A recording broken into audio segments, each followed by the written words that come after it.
Il y a des jours où on n'a pas forcément le temps de faire tout ce qu'on voudrait et encore moins tout ce qu'on devrait faire. C'est le cas de ce podcast aujourd'hui, l'introduction n'est pas parfaite. Je tiens juste à vous dire que aujourd'hui j'accueille Romain, étudiant en deuxième année but réseau télécom, pour nous partager son retour d'expérience, son vécu de la démarche réflexive et dans quelle mesure cette dernière a contribué à son enrichissement personnel. Étudiant brillant, orateur hors pair, je vous souhaite un très bon moment en sa compagnie. Bienvenue Romain, Merci. bienvenue dans cet épisode de podcast dédié au retour d'expérience de la démarche réflexive ou démarche portfolio. Et cette fois, c'est toi qu'on reçoit. Alors avant d'aller plus loin, commence par nous dire qui est Romain André. Alors, qui je suis? Donc, eh bien, un simple étudiant donc en réseau et télécommunications. Si je devrais me décrire, je suis plutôt quelqu'un d'un petit peu réservé, mais j'aime beaucoup discuter avec les gens. Ce que j'apprécie particulièrement, c'est tout ce qui est la cybersécurité. Donc, je suis assez curieux au niveau de ces domaines-là. Beaucoup de domaines dans l'informatique, etc. Euh, à la base, je vais revenir un petit peu sur mon parcours, un petit peu rapidement, juste même si on aura l'occasion d'y revenir après, j'imagine. Vas-y. Moi, au niveau du lycée, j'étais avec le nouveau bac, donc avec les spécialités. J'avais pris l'option, donc je me rappelle à l'époque SES, mathématiques et numérique sciences informatiques. Numérique sciences informatiques, pour moi, c'était une évidence parce qu'à l'époque, en fait, j'adorais l'informatique. Je passais beaucoup de temps sur un PC tous les jours, que ce soit pour jouer, mais aussi pour programmer avec des potes, des petits projets. Et du coup, on a fait beaucoup de programmation, c'était vraiment cool. Après, la SES, sciences économiques et sociales, c'est un truc qui m'avait beaucoup plu. À l'époque, j'hésitais entre deux chemins, partir en économie et en finance, ou alors partir complètement en technique, informatique, et du coup cyber, mais que j'ai découvert un peu plus tard. Et qu'est-ce Et qui t'a fait choisir en fait? Qu'est-ce qui t'a fait choisir plus la cyber que la finance? je dirais que c'est l'image que j'avais de la finance. En fait, j'avais une image qui était vraiment la finance, c'est entre guillemets que du vent. Et d'autant plus, j'ai eu un peu une éducation où la, la finance n'est pas vraiment mis au devant, on va dire, au devant de la scène, et un peu mal vu aussi. Donc, tout ce qui est un peu banquier, etc. Je ne vais pas rentrer dans les clichés, mais c'était un petit peu la vision de ma famille. Maintenant, c'est vrai que j'ai une vision beaucoup plus différente, beaucoup plus relative. Mais ça a beaucoup participé dans mon choix. Comme j'avais pas particulièrement de préférence entre l'informatique ou alors la finance, je suis parti vers celui qui me semblait le plus utile en général pour, euh, pour aider les gens. Et en général, le plus utile dans le monde professionnel. Parce que je me disais, dans la finance, je vais faire que de la paperasse, alors que là, je vais techniquement pouvoir faire des choses utiles qui vont, voilà, qui vont avoir un impact en général, quoi. D'accord. Donc là, si je comprends bien, ta volonté de faire des choses utiles, la volonté de développer ton sentiment d'utilité, c'est quelque chose qui t'a drivé jusque-là. Ouais, exactement. Ok. Ok. Et alors, chose que tu n'as pas précisé, mais tu es en deuxième année actuellement là. Ouais, exactement. En deuxième année donc de réseau télécommunications en spécialité cybersécurité, donc en BUT. Et donc au niveau du BUT, c'est beaucoup de réseaux, hein, comme c'est dit dans la formation. Tout ce qui est switching, configuration d'équipement, beaucoup d'informatique aussi. Donc moi je m'y retrouve un petit peu en fait avec la NSI et tout ce que j'aimais bien en programmation. Et après, on a une partie télécommunication qui est un petit peu le cheveu dans la soupe, mais au final, on s'y fait comme tout. Et puis, c'est juste un passage au final, parce que là, du coup, je vais en école d'ingénieur cybersécurité et je vais plus beaucoup retoucher à la telco. D'accord. D'accord, oui. Oui, j'ai cru comprendre la telco, c'était pas évident, c'était compliqué et parfois un peu chiant.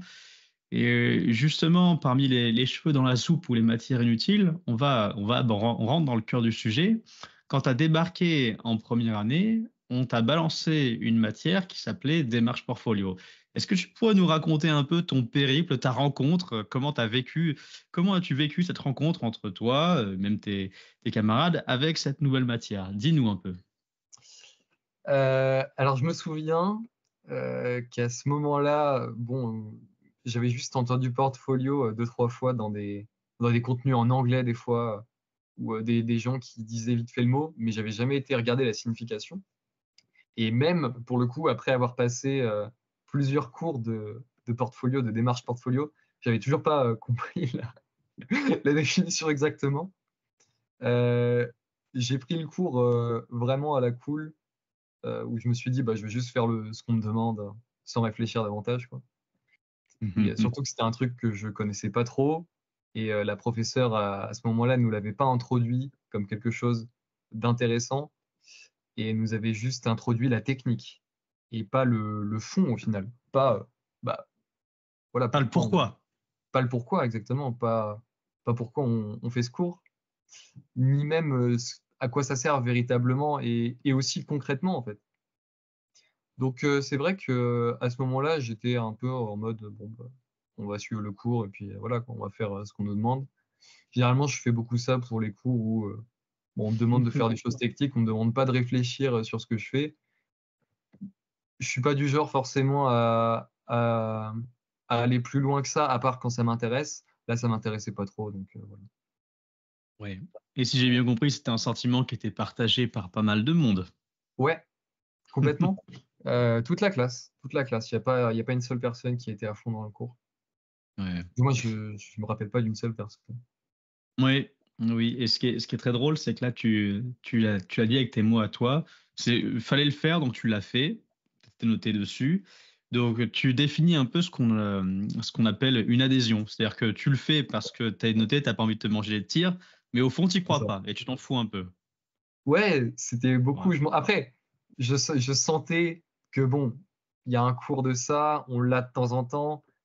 Si c'est là, ça sert peut-être à quelque chose. Parce que je me dis aussi, je me dis souvent ça, même quand je comprends pas trop, je me dis c'est là, ça doit servir. Au bout d'un moment, ça servira, quoi. Ah oui, t'avais cette croyance que ça allait te servir un jour? Ouais, complètement. Complètement. En fait, je me disais que ça n'a aucun sens de nous mettre ça si ça sert à rien, quoi. Après, la prof était vraiment pas en mode, enfin, était vraiment pas là pour nous encourager, quoi. Mais ouais.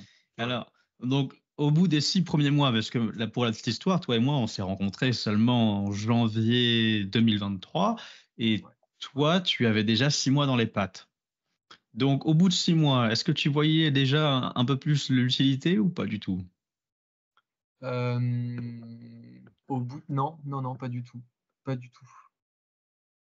Hmm.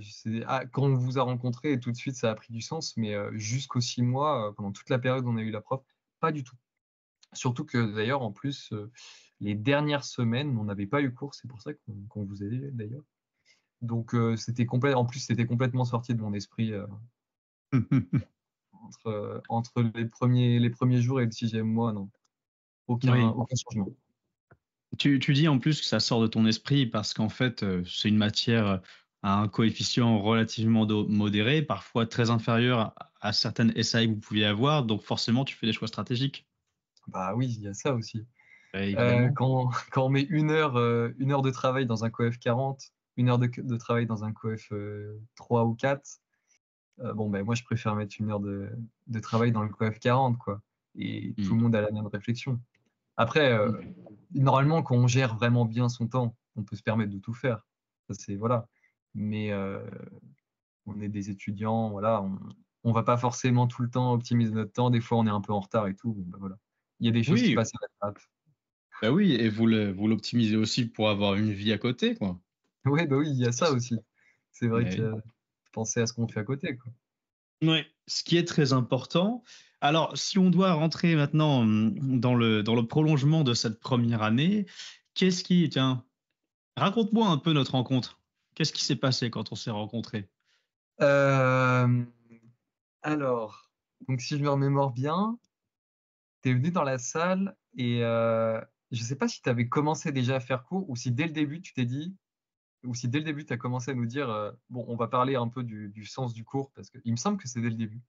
Tu nous as dit, «Bon, on va parler du sens du cours», étant donné que tu avais pas vraiment l'impression, et à juste titre, qu'on ait vraiment compris à quoi ça servait. Je me rappelle que tu as juste posé plein de questions à tout le monde. Tu étais là en mode, «Bah, est-ce que vous avez la moindre idée de ce que je fais ici, en fait?»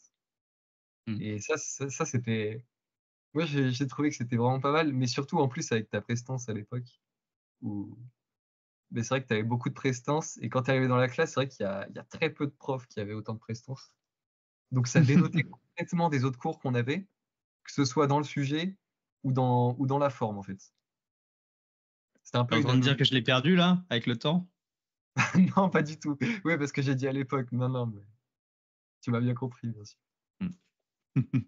Ah, mais c'est alors là, tu ouvres une parenthèse qui est intéressante. Donc là, tu reconnais toi-même en tant qu'étudiant, tu es sensible, vous êtes sensible à ce genre de choses.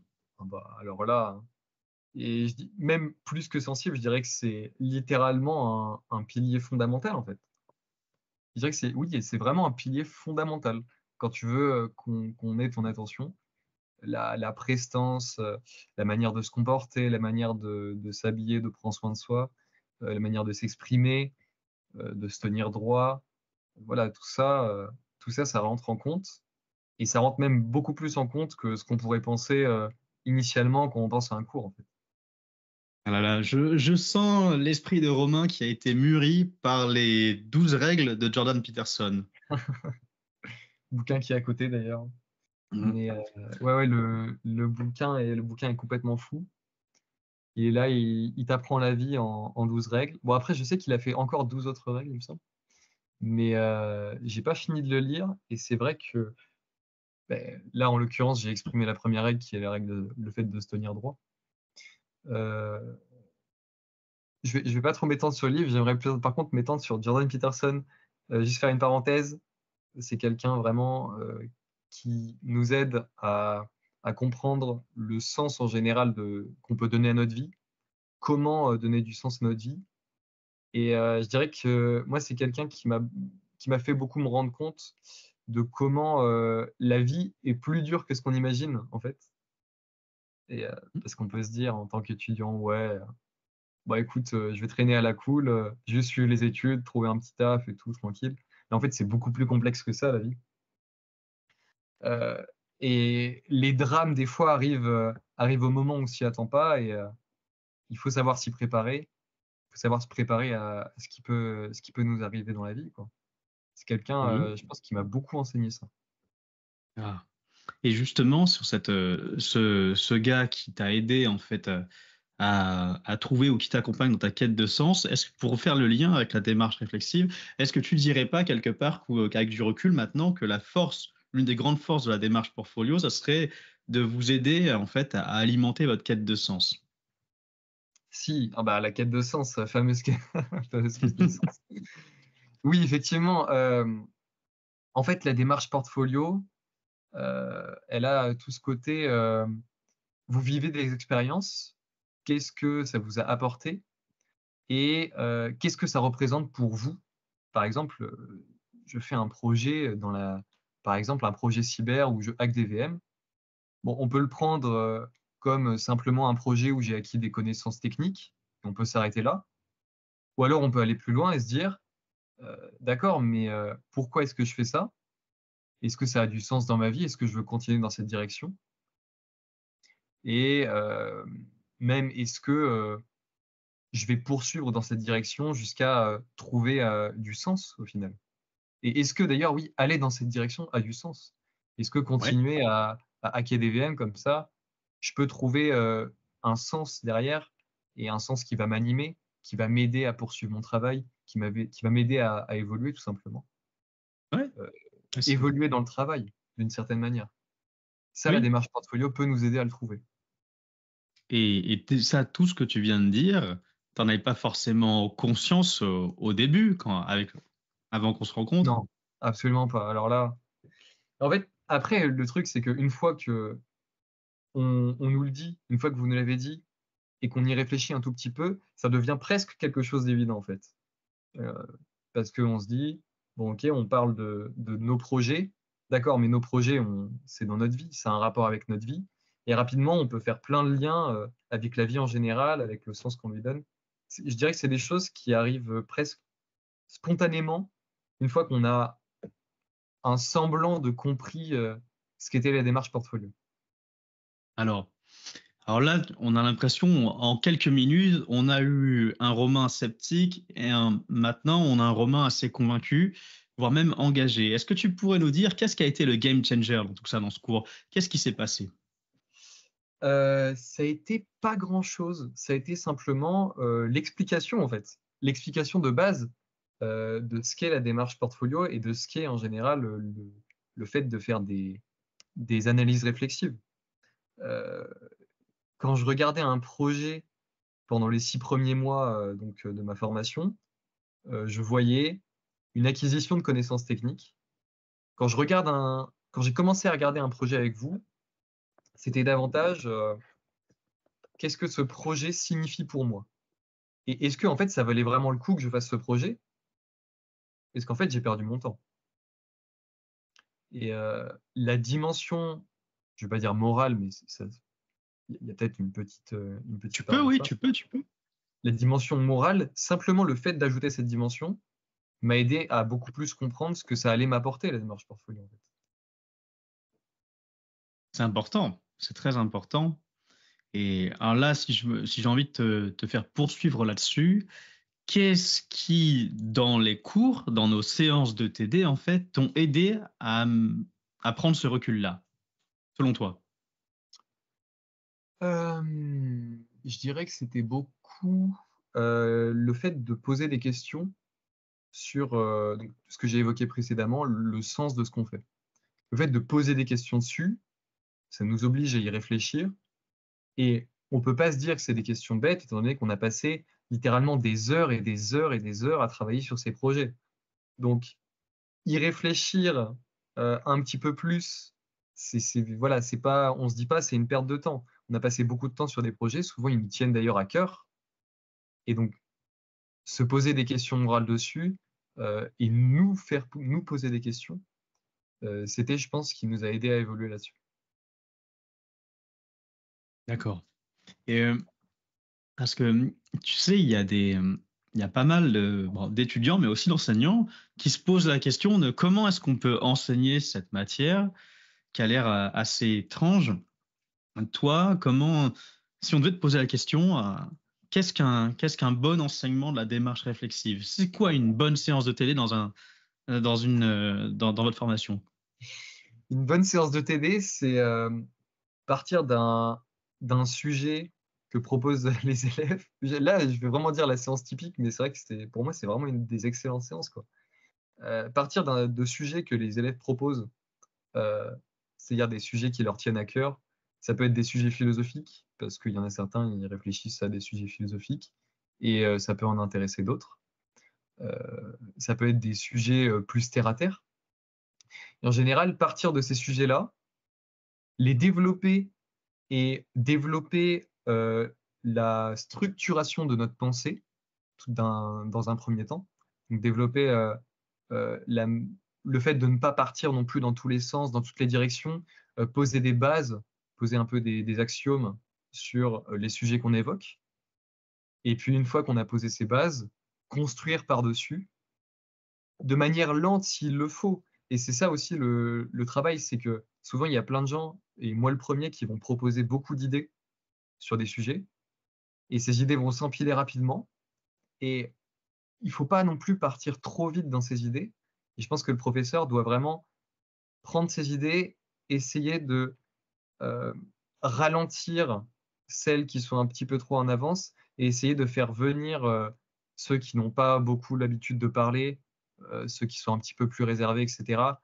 Essayer de les faire parler. Ça, c'est quelque chose, je pense, de très important, étant donné que on fait participer toute la classe et pas juste des extravertis qui veulent parler. Donc, oui, là, tu parles de la gestion de classe. Et si j'ai bien compris, après je te laisse poursuivre, quand tu parles d'amener des idées, et pour éviter qu'elles s'empilent entre elles, toi, tu veux en fait que le prof aide à faire ressortir une cohérence entre toutes les idées identifier un fil conducteur. Ok. La Vas-y. cohérence, ouais. La cohérence, c'est vraiment le plus important. Et parce que voilà, on peut parler pendant des heures. Mais moi, quand j'étais plus jeune, je réfléchissais beaucoup avec un pote.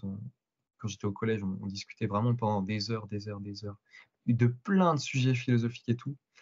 Et à chaque fois, on restait sur notre faim parce que vers quelques heures, on se rendait compte que la cohérence de notre discours flanchait. Et donc, on se regardait et on était un peu gênés parce qu'on discutait de sujets philosophiques pendant des heures. Et à la fin, on se rendait compte qu'il y a des choses qui vont vraiment pas dans la cohérence de nos propos. Et donc, on était vraiment déçus. C'est pour ça que j'ai une attirance particulière à la cohérence en général de ce qu'on peut dire. Et donc, c'est pour ça qu'en classe, je pense que c'est un élément essentiel. Et après, j'aimerais du coup appuyer sur un dernier point, qui est le plus évident, c'est le fait de relier ce dont on parle avec du coup la démarche portfolio. C'est pas forcément évident. Là, j'ai un petit peu relié avec Jordan Peterson et la quête de sens.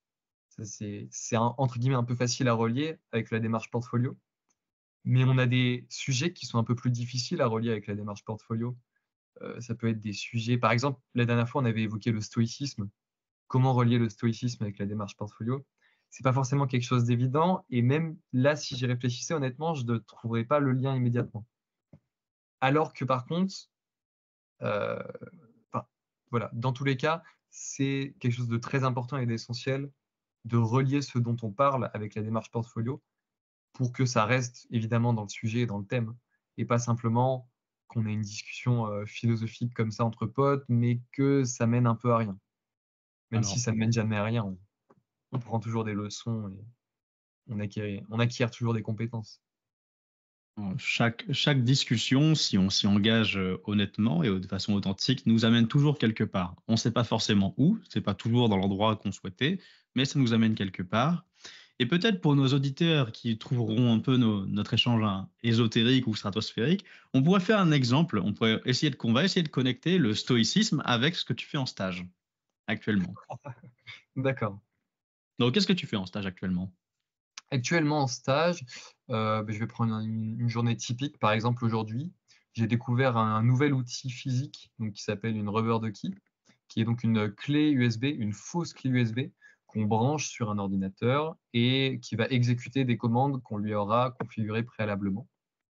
Donc aujourd'hui, j'ai passé la journée à configurer une rubber ducky, à faire des tests sur mon propre ordinateur pour essayer de prendre les droits administrateurs ou alors d'ouvrir des applications, etc. Ok, très bien.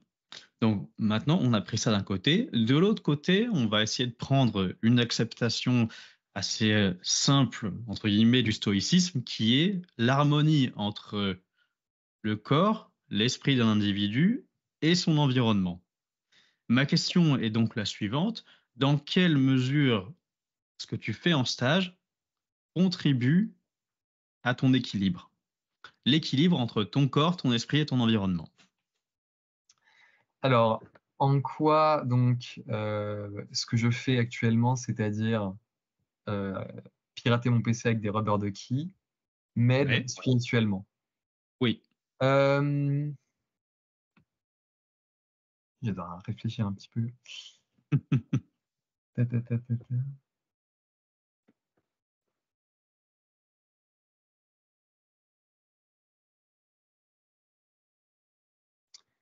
Je pense que avant de réfléchir, normalement, on réfléchit avant de parler. Mais j'ai tendance à plus trouver ce que je veux dire en parlant plutôt qu'en Vas-y, non mais lance-toi, je te driverai. Donc en fait, d'une certaine manière, ce que je fais actuellement, pour moi, ça fait partie de mon objectif. C'est-à-dire prendre le maximum de connaissances sur la cyberattaque et pour justement pouvoir ensuite défendre avec la cyberdéfense. Donc, ce que je fais actuellement participe à cette mission, mais ce que je fais actuellement participe aussi au sens que je veux donner dans ma vie, étant donné que c'est une action donc, dans la cybersécurité. Moi, la cybersécurité, c'est un domaine que j'adore. Et ce que je fais actuellement, donc par exemple ce que j'ai fait aujourd'hui, je l'ai adoré et c'est quelque chose d'ailleurs que je vais continuer à faire dans les prochains jours.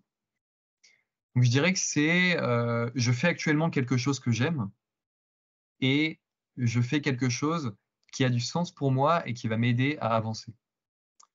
Et spirituellement, eh bien, en fait, j'ai besoin de faire quelque chose qui ait du sens pour moi et quelque chose qui va m'aider à avancer. Alors, pour être plus spécifique sur le stoïcisme, qui s'apparenterait plus à regarder les choses de manière pragmatique, donc de manière très pragmatique, je suis en train de récupérer des compétences pour m'améliorer en cybersécurité. Et, et ce qui est bien, c'est que là, en plus, tu nous dis, OK, tu as emmagasiné des connaissances et des compétences, mais que ce développement de compétences et ces compétences d'autre part, ça te nourrit en fait. Pour toi, c'est le chemin que tu as choisi de prendre. Exactement. C'est comme, je pense beaucoup au jeu en réalité quand je dis ça, comme si on avait un chemin qu'on suivait avec des tonnes de différentes branches qui représentent des opportunités. Et c'est nous qui choisissons quelles opportunités on prend, avec des chemins qui sont plus longs que d'autres, suivant le temps qu'on va y mettre et les efforts qu'on va y mettre. Et je vois beaucoup ça en mode, à chaque opportunité, je gagne quelque chose. Comme par exemple dans un jeu, à chaque fois que par exemple on prend une branche, on gagne des pièces, ou on gagne de l'énergie, ou on gagne des points de compétence, etc. Je vois beaucoup ça comme ça, de manière très RPG un petit peu. Mhm. Et Oui. donc par exemple, aujourd'hui, j'ai gagné un point de compétence dans la maîtrise du rubber ducky et de l'injection par clé USB, par exemple. Oui.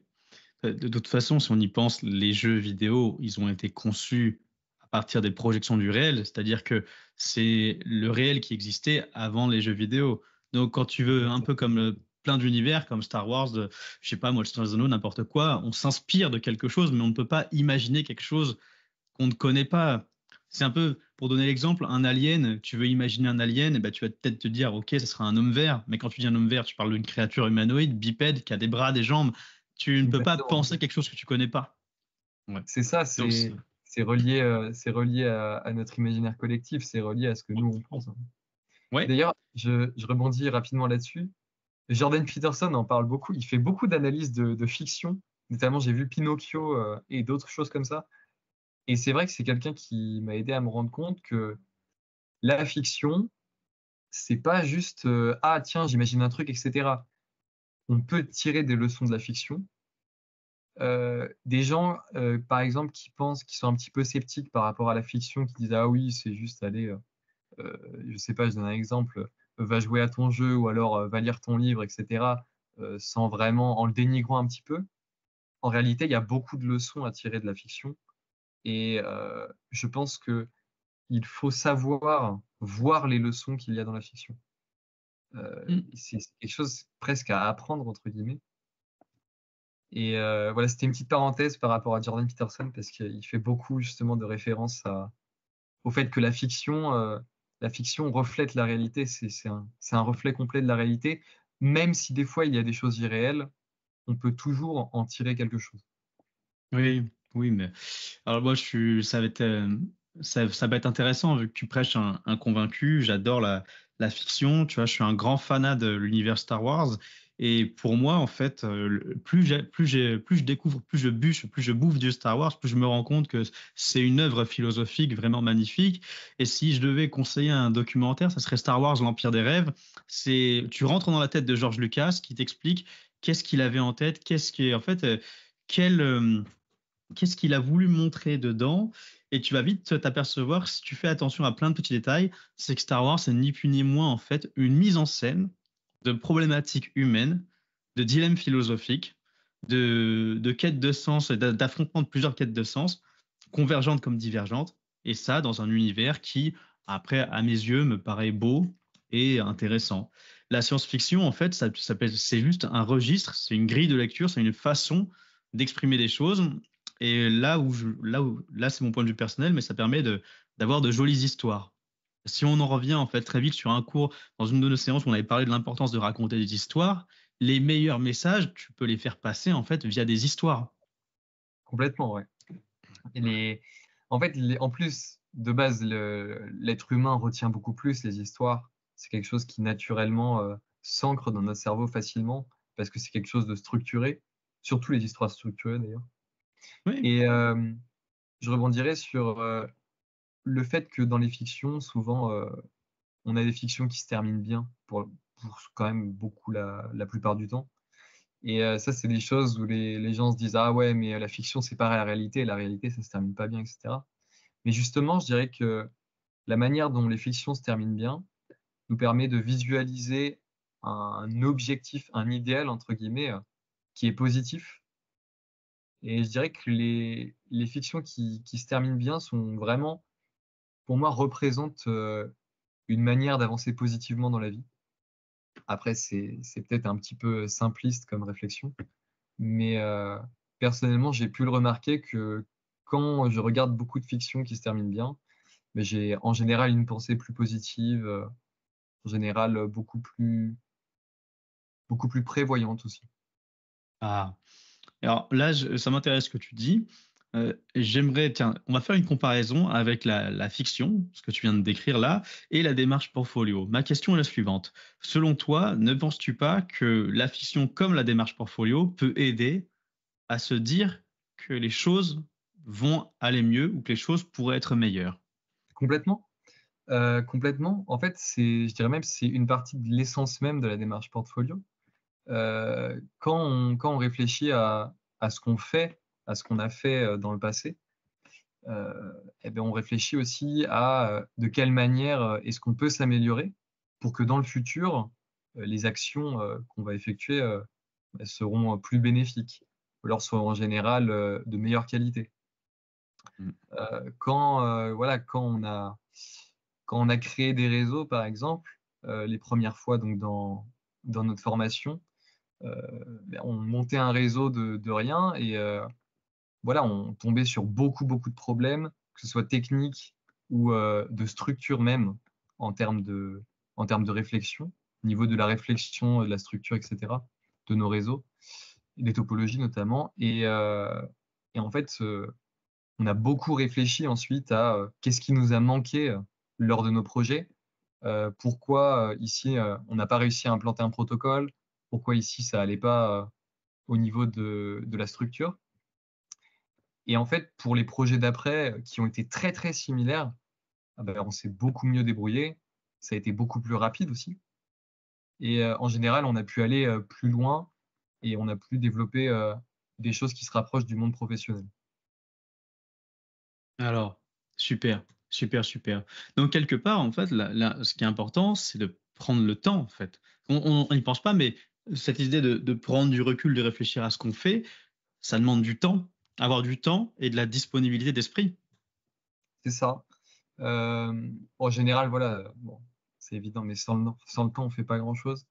Il faut savoir prendre le temps sur des projets comme ceux-là, sur des gros projets où on met en place des gros réseaux.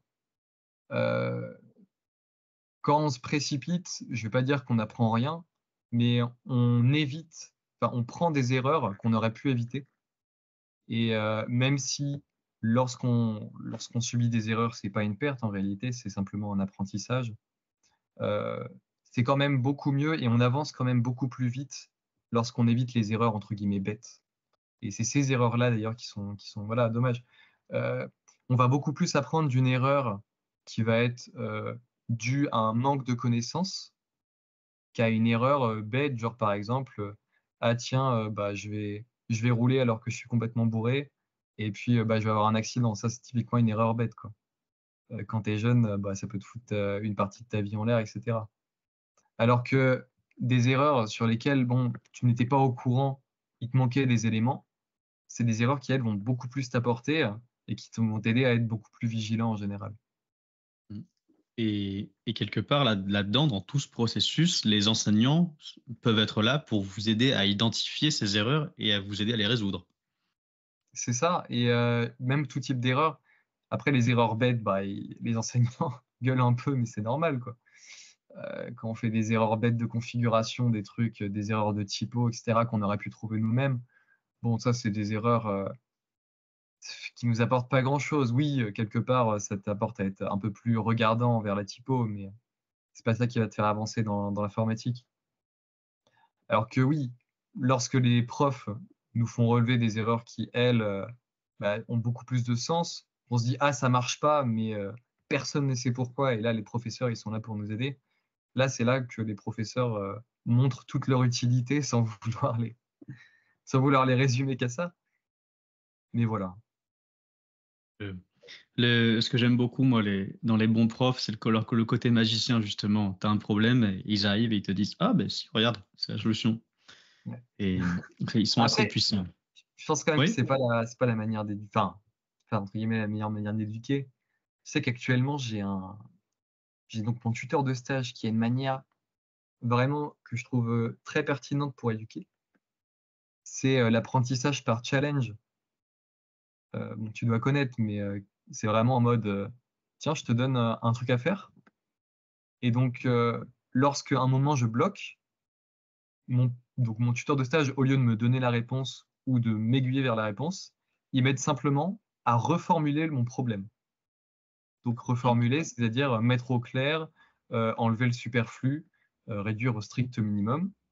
Et une fois qu'on a trouvé ce problème et que je le regarde avec des petits yeux pour qu'il me donne la réponse, il me donne rien du tout et il me dit bah là tu te débrouilles, on a parfaitement formulé le problème, normalement tu dois être capable de pouvoir trouver la solution. Et c'est que comme ça, et c'est vrai que moi en plus comme je suis quelqu'un qui aime bien traîner longtemps sur les mêmes trucs jusqu'à trouver la solution, même si ça me prend beaucoup de temps, même si c'est pas simple du tout. Moi, ça me correspond parfaitement, ce type d'apprentissage, et c'est quelque chose qu'en général, je recommanderais à beaucoup de profs. Oui, là, tu me fais penser comment dire, aux entraînements lors du concours d'éloquence. D'ailleurs, je voulais qu'on y arrive, ça va être l'occasion, ça va être une bonne transition. Donc, la démarche Portfolio peut s'enseigner de plusieurs façons, sous plusieurs formats. Et aujourd'hui, toi et moi d'ailleurs, et d'autres personnes aussi, les rares élus, ont accepté de tester une expérience, c'est-à-dire faire de la réflexivité dans un autre format qui était un concours d'éloquence. Tu y as participé. Eh bien, j'aimerais que tu nous partages ton vécu. Raconte-nous l'histoire de Romain qui participe à son premier concours d'éloquence. Alors, donc, je vais faire un peu alors que je sais plus comment dire, un prologue un petit peu sur ce concours d'éloquence. Initialement, voilà, je suis pas forcément quelqu'un qui y va de moi-même, qui moi-même aurait choisi de participer au concours. Mais quand on nous l'a proposé, c'est vrai que mes potes m'ont beaucoup incité à y aller. De manière très ironique en réalité, parce que je parle beaucoup et j'aime bien, entre guillemets, discuter devant beaucoup de gens. Et donc, c'est vraiment sur un coup de tête, honnêtement. Maintenant que j'y repense, c'est vraiment sur un coup de tête que je décide d'y aller. Et en me disant aussi, une expérience de plus, ça pourra que m'apporter, en fait. Surtout dans un domaine où j'ai pas du tout l'habitude de mettre les pieds. Parler devant plein de personnes d'un sujet un petit peu philosophique, moi personnellement, je l'avais jamais fait auparavant. C'est quelque chose de tout nouveau. Et donc, en général, une occasion comme ça, elle aura très très peu de chances de se représenter par l'avenir, quoi. Donc, je suis parti du principe que j'y vais pour gagner quelque chose, pour acquérir une compétence, une connaissance, une pensée, pour acquérir quelque chose. Ensuite, donc au choix de mon sujet aussi, j'ai eu aucune hésitation. Donc mon sujet, c'était doit-on être heureux? Pour moi, c'était l'évidence même. À vrai dire, j'ai même pas regardé tous les autres sujets, j'ai juste vu ça, j'ai pris immédiatement. Okay. Parce qu'en fait, et je suis désolé, mais je vais encore revenir à Jordan Peterson. J'ai vu quelques conférences sur Jordan Peterson où entre guillemets, il prouve par A plus B que tu n'es pas sur Terre simplement pour être heureux.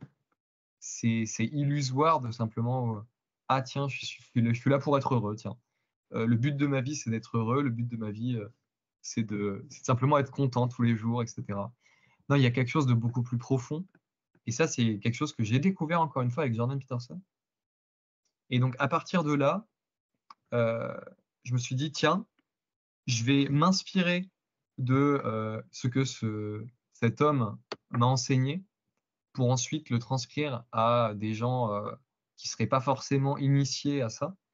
Et en général, donc ça, c'est quelque chose qui est venu après le message que je voulais faire passer aux gens. En général, je me suis rendu compte que je voulais transmettre aux gens la volonté de se bouger, la volonté d'accomplir des projets et la volonté en général de vivre une vie bien remplie, on va dire. Ok, donc Et, ça, si je comprends bien, attends, désolé de te couper pour que les autres suivent bien, c'est ce que tu as fait ça, tu nous donnes le contexte, tu nous expliques ce que tu voulais transmettre, pourquoi tu as choisi ce sujet. C'est ça exactement, j'ai choisi ce sujet parce que je pensais que c'était un bon moyen de percuter les gens en fait. Ok, Et de la même manière d'ailleurs que j'ai commencé le texte en disant de nos jours, tout le monde nous dit d'être heureux. Voilà, enfin, c'est 100% sûr. Dans votre famille, même avec vos amis et tout, il y a forcément des gens à un moment, ils vous disent ouais, sois heureux, etc. Ils disent ouais, fais ça, mais tant que tu es heureux, fais ce que tu veux, tant que tu es heureux, voilà, etc. Ça, c'est quelque chose, moi personnellement, je l'ai entendu mais beaucoup de n'importe quel cercle. Pour ça, moi aussi, je me suis dit, forcément, les gens, ça va les marquer, quoi. ouais, et ça a été le cas. Alors maintenant, tu sais ce que tu voulais dire, enfin, tu savais, tu avais en tête le message que tu voulais passer, et si on avance, comment tu t'y es pris? Qu'est-ce qui s'est passé ensuite durant ces entraînements, durant nos entraînements, pour que tu puisses partir de ton idée et que tu arrives à quelque part avec un produit, un message bien préparé à partager sur scène?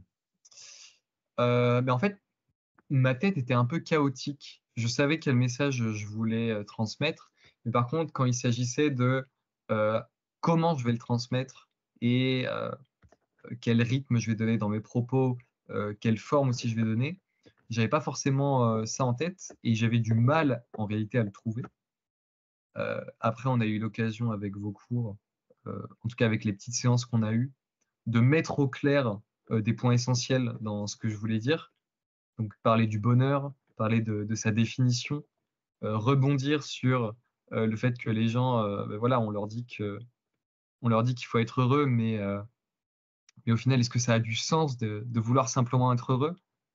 La proposition aussi que je suis un jour, tout ça, je dirais, la structure, ça a été le plus compliqué pour moi, ça a été le plus compliqué à acquérir pour moi.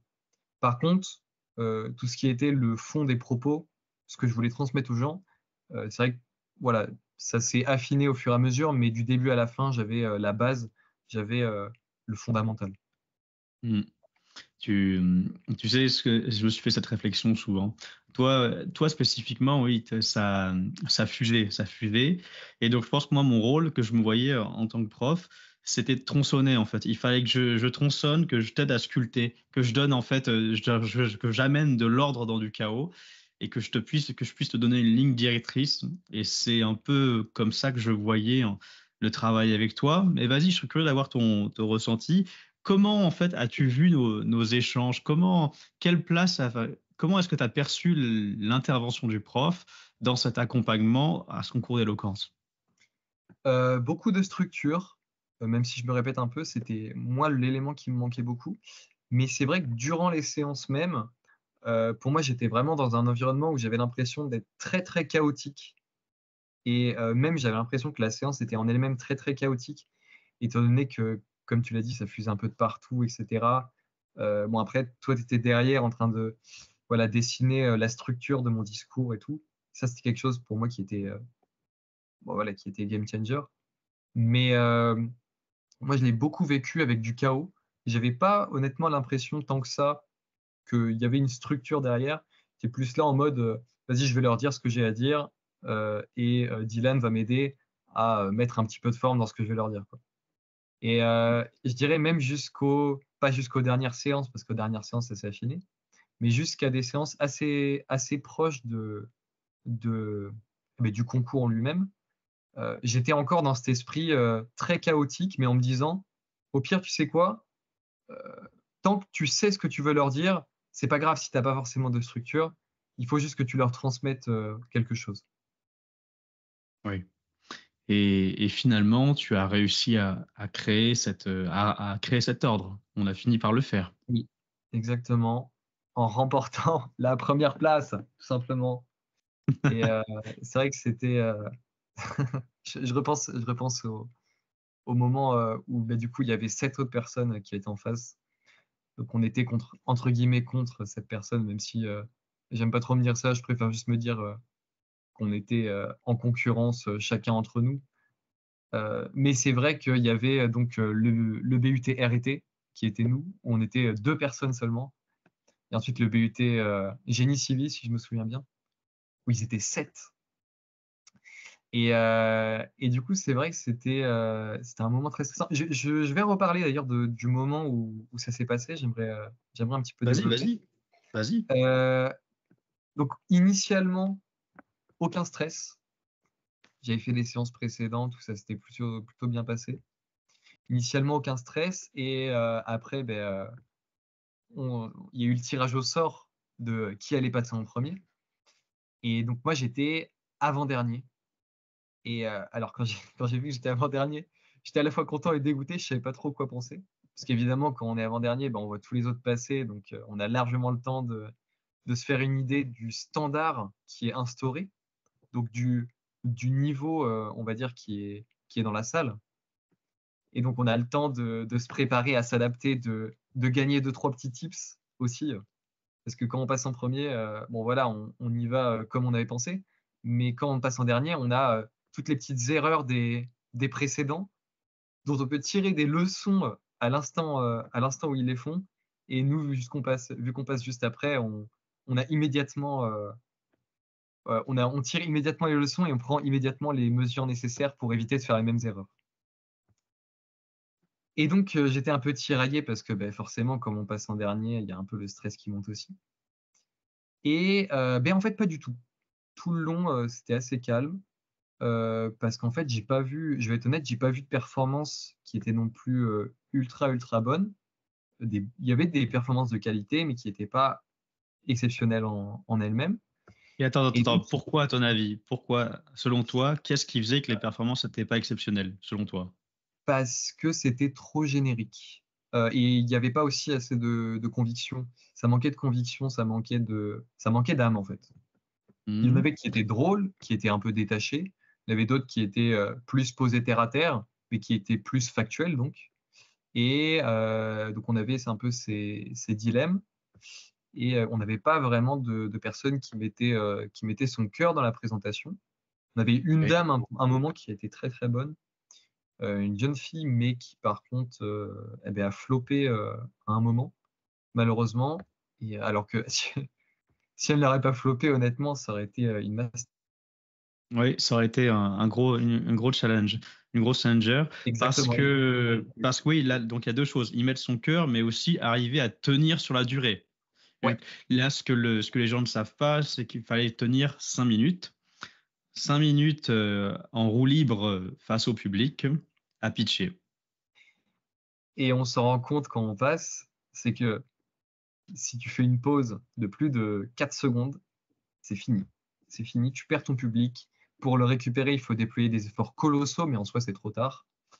Et donc, ouais, je dis 4 secondes, c'est juste une pensée que j'ai maintenant. Mais c'est une fois que tu dépasses une certaine période et qu'il n'y avait pas de sens à ce qu'il y ait un silence, c'est-à-dire que tu n'avais pas terminé une phrase qui était lourde de conséquences, entre guillemets. S'il n'y a pas eu ça et que tu fais une pause trop longue, tu perds ton public. Et surtout qu'en plus, comme c'est que 5 minutes, tu n'as pas non plus trop de temps pour reprendre l'attention du public. C'est pas comme si c'était 15 minutes ou 20 minutes, où si tu fais une pause de plus de 4 secondes ou 5 secondes, tu as le temps de récupérer leur attention et de faire, entre guillemets, comme si c'était rien passé.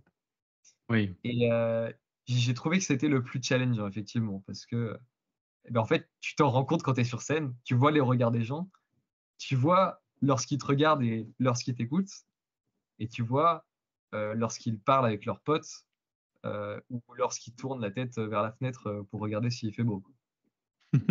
J'ai envie d'ouvrir une parenthèse parce que là, avec ce que tu viens de dire, je pense que tu te commences à te rendre compte que tu t'approches un peu de ce que vivent les profs au quotidien C'est ça, ouais. que quand tu es prof, tu es sur scène, sauf que tu n'as pas 5 minutes, tu es sur des blocs de 2 heures, 1 heure et demie, 2 heures, et qu'il faut garder. On a en face de nous des créatures très intelligentes qui peuvent nous mettre des tirs quand elles veulent, et il faut déployer un paquet d'énergie pour arriver à capter leur attention, et une fois qu'on l'a, il faut la garder. Et ça, c'est jamais évident.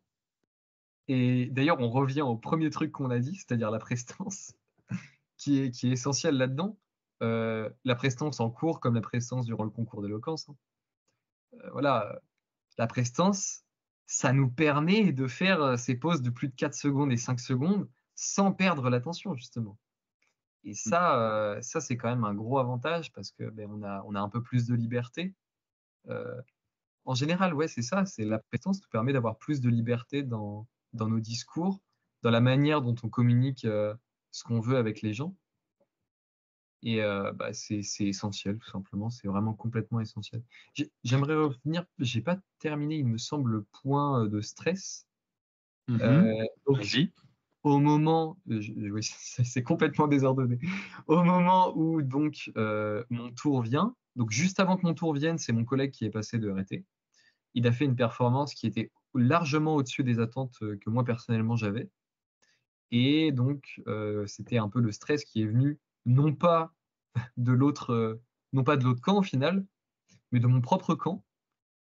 Étant donné que j'avais un collègue qui a fait une performance de fou, et donc j'étais obligé de faire au minimum une performance aussi bonne. Et énormément de stress quand on s'avance mince, comment on appelle ça? Quand on s'avance vers la scène. Vers le Mais par pupitre, contre, oui. vers le pupitre, exactement. Mais par contre, quand on est dedans, plus aucun stress. Plus aucun stress, que de l'adrénaline. Et l'adrénaline qui, je pense, ouais, du coup, doit passer au-dessus du stress et nous faire croire qu'on n'a plus du tout de stress. Et d'ailleurs, cette adrénaline, elle est là tout le long. Et quand tu fais cette pause de plus de 4 secondes, c'est pas uniquement le public qui n'a plus ton attention, c'est toi-même qui n'as plus le contrôle de ce que tu dis, d'une certaine manière. Et en fait, ces pauses trop longues, si t'es pas assez dynamique, elles impactent à la fois le public, mais aussi toi.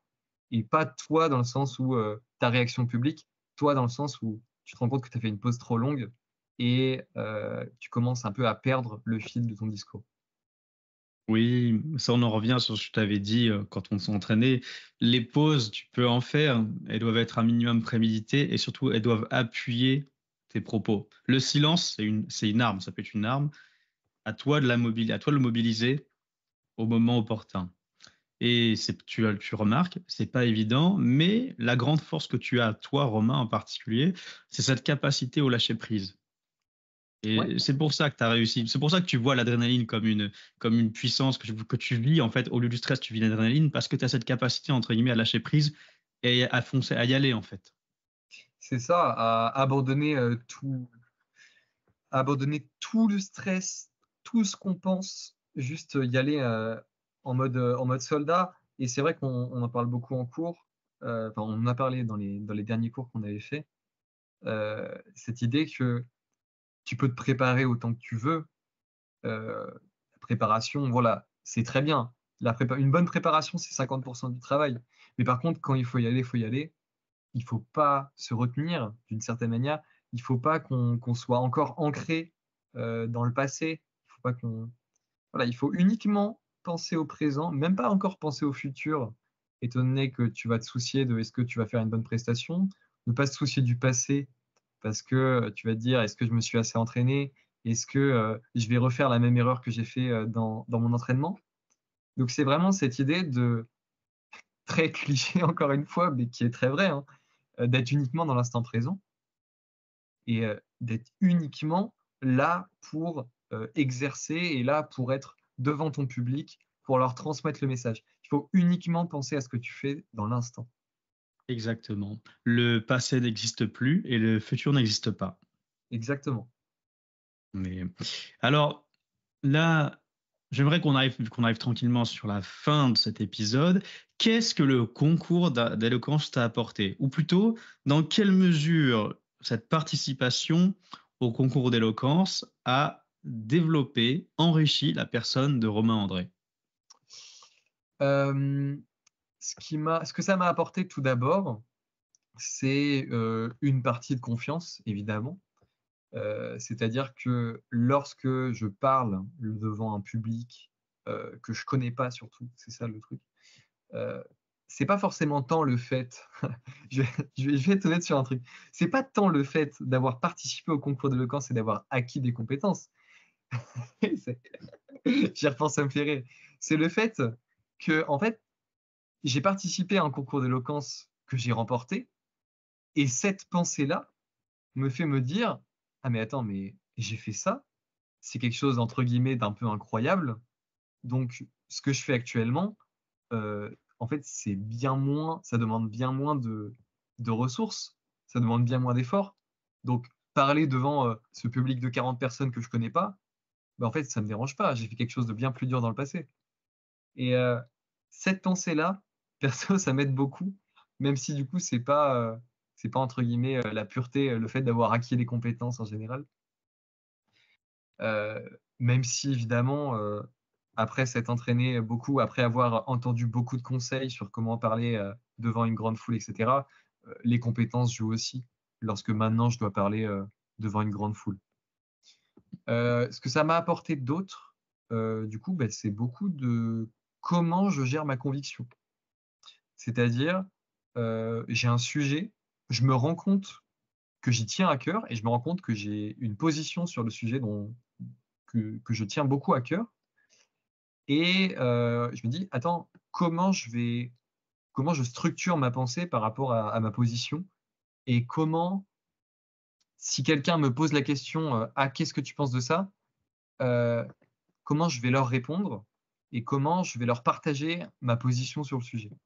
Ça, c'est quelque chose, c'est une pensée en tout cas que ça m'a beaucoup apporté. Et notamment la structure, donné que j'ai tendance un peu à partir entre guillemets dans tous les sens, commencer à parler d'un sujet, puis rebondir sur un autre, rebondir encore et encore. Et donc, ça m'a aidé à penser sur les sujets notamment où j'ai de la conviction.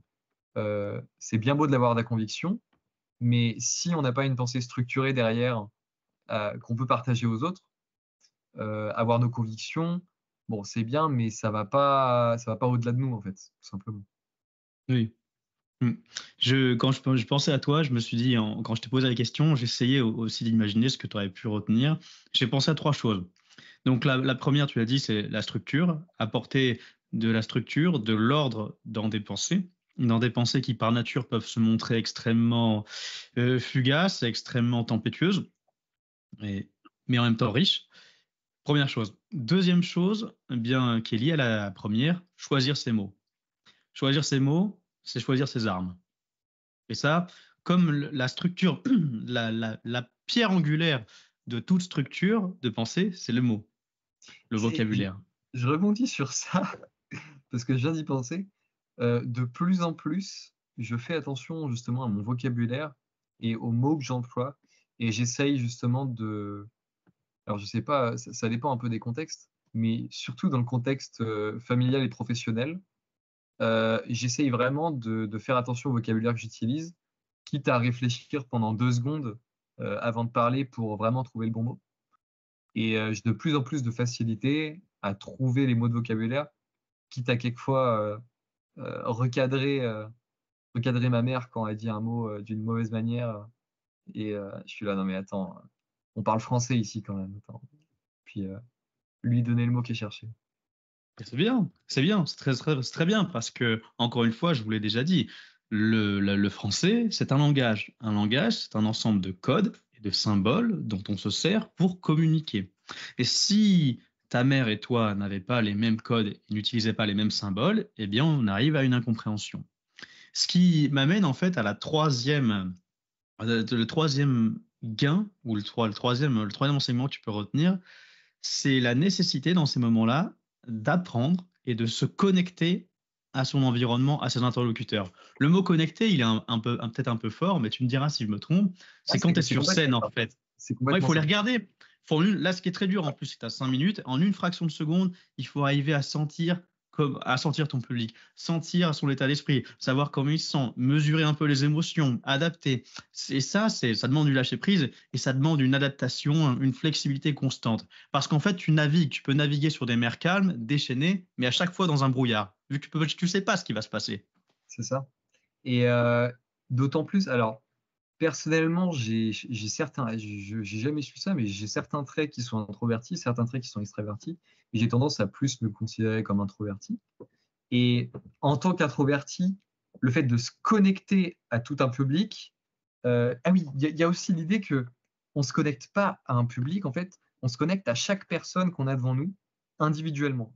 Il y a vraiment cette idée que si je commence à m'imaginer les gens devant moi comme une masse de jugement, entre guillemets, comme une masse qui va me juger et qui va me regarder, etc., c'est les gens, ils sont trop nombreux, je ne peux pas affronter leur présence comme ça. Alors que si je décompose chaque personne, donc en personne individuelle tout simplement, qui va avoir son propre avis et à qui je vais parler spécifiquement. Je vais viser spécifiquement chaque personne, mais pas individuellement un groupe. Et moi, c'est beaucoup cette idée aussi qui m'a permis de faire face à autant de gens, se dire que on n'est pas devant juste une armée, on est devant plein de personnes qui ont plein de pensées différentes. Et je pense que c'est un truc qui m'a aidé à me connecter en fait aux gens devant moi, avec le fait justement de vivre dans l'instant présent et de penser simplement, de ne pas penser en fait. D'ailleurs, on ne pense même pas en fait. Quand j'ai fait le concours, j'ai même pas pensé durant ma présentation. C'était vraiment juste, je dis ce que j'ai à dire. Oui. Alors, de là à dire qu'on ne pense pas, c'est vrai qu'il y a le lâcher prise. On pourrait imaginer qu'on ne pense pas. Et je vais être un peu plus subtil. Je dirais qu'on peut penser, mais nos pensées sont façonnées par nos ressentis, parce que l'on ressent de la salle.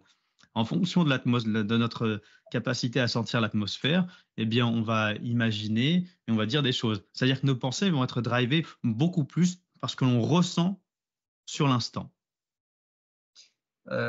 C'est vrai qu'il y a toute cette histoire de ressenti. Après, il y a des personnes qui sont plus aptes justement à ce ressenti que d'autres. Des personnes qui sont un peu plus sociables, etc. Elles ressentent plus. Et même les situations subtiles, où des fois, on a besoin d'avoir des réactions avec très peu d'informations dans un cercle social. Il y a des personnes qui l'ont beaucoup plus que d'autres parce que des fois, elles ont plus d'interactions sociales que d'autres. Et non, c'était tout ce que j'avais à dire, mais c'est un point important. Et justement, c'est un point aussi à travailler quand voilà, on n'a pas forcément beaucoup d'interactions sociales, etc.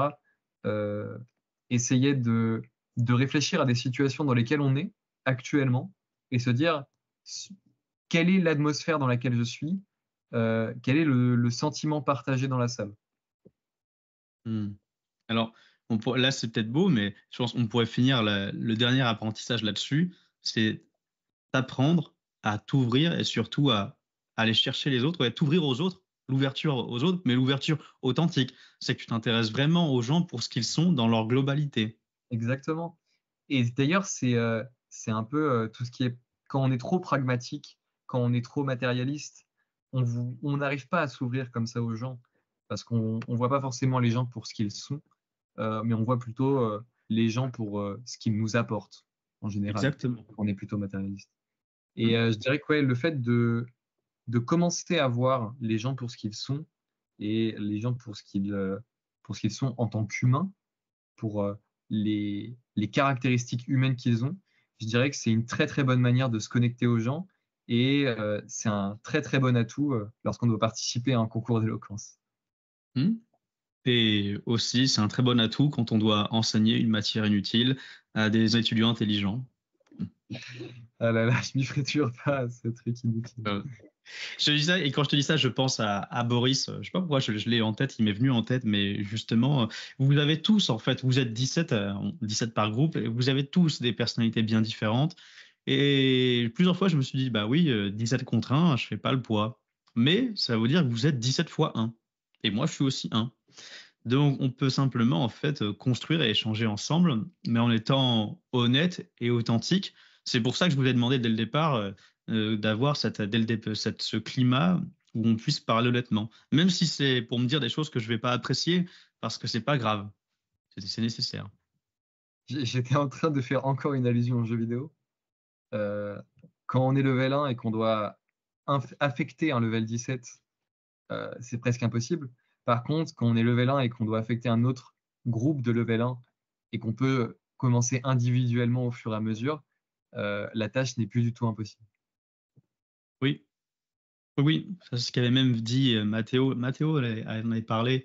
Il avait dit, avec ses mots à lui, en fait, j'ai appris, le fait de travailler en groupe m'a appris une chose, galérer, galérer seul, c'est chiant. Mais quand on galère tous dans la même direction, c'est qu'on est au bon endroit. Je crois que c'est la chose la plus vraie que j'ai entendue dans toute l'année, hein, dans toute l'année scolaire. Alors, pour terminer, justement, donc, tu nous as expliqué tes premiers ressentis avec tes premiers moments, ton inculturation avec la démarche réflexive. Tu nous as montré son évolution. Tu nous as montré presque sa transcendance, en tout cas personnelle, avec ce passage en concours d'éloquence. Tu nous as donc montré qu'on pouvait faire de la réflexivité en concours d'éloquence. Et maintenant, si tu devais donner un conseil aux étudiants qui doivent se taper cette matière et qui ne sont pas convaincus de l'utilité, qu'est-ce que tu pourrais leur dire? Tout ce que vous vivez a un rapport avec cette matière. Et cette matière peut avoir une conséquence sur tout ce que vous vivez. J'ai limite envie de m'arrêter là juste pour la forme du propos. Non, mais très bien, c'est top. Maintenant, avant-dernière question, quel conseil tu aurais à donner à des enseignants qui doivent enseigner cette matière pour que ça se passe bien?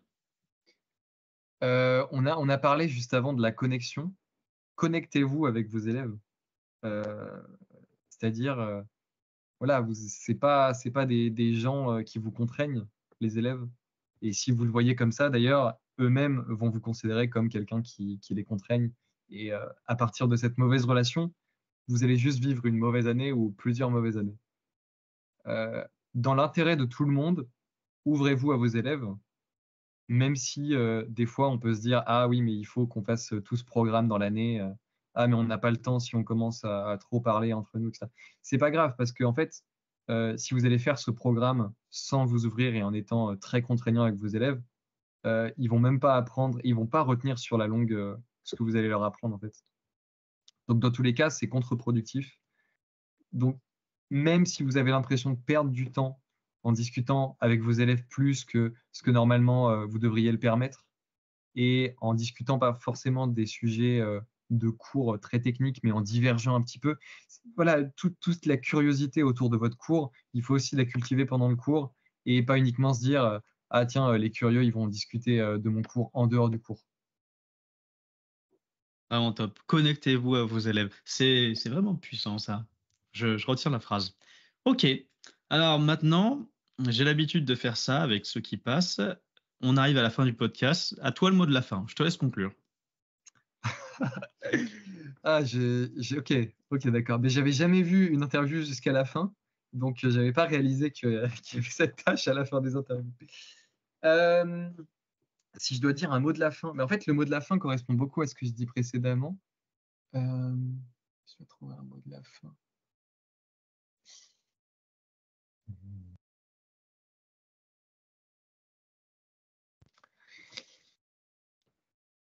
S'il vous plaît, réfléchissez au sens que vous allez donner à votre vie et au sens que vous allez donner à vos actions. Je vais reprendre ce que je dis dans mon concours d'éloquence, mais ne vous dites pas simplement que vous allez réussir votre vie en étant heureux, parce que c'est vrai qu'en arrivant à un certain âge, vous pouvez commencer à ressentir des regrets en vous disant j'étais heureux toute ma vie, très bien, mais en fait j'étais juste content. Et c'était pas un bonheur qui avait du sens, c'était juste un bonheur au sens strict du terme. J'étais juste heureux. Pour éviter d'avoir une mauvaise réalisation et pour être très bénéfique pour faire quelque chose de très bénéfique pour vous-même et même vous-même vous respecter d'une certaine manière, cherchez le sens de votre vie et cherchez ce qui peut vous apporter ce sens. Voilà. Chercher un bonheur qui fait sens. C'est ça. Merci beaucoup, Romain.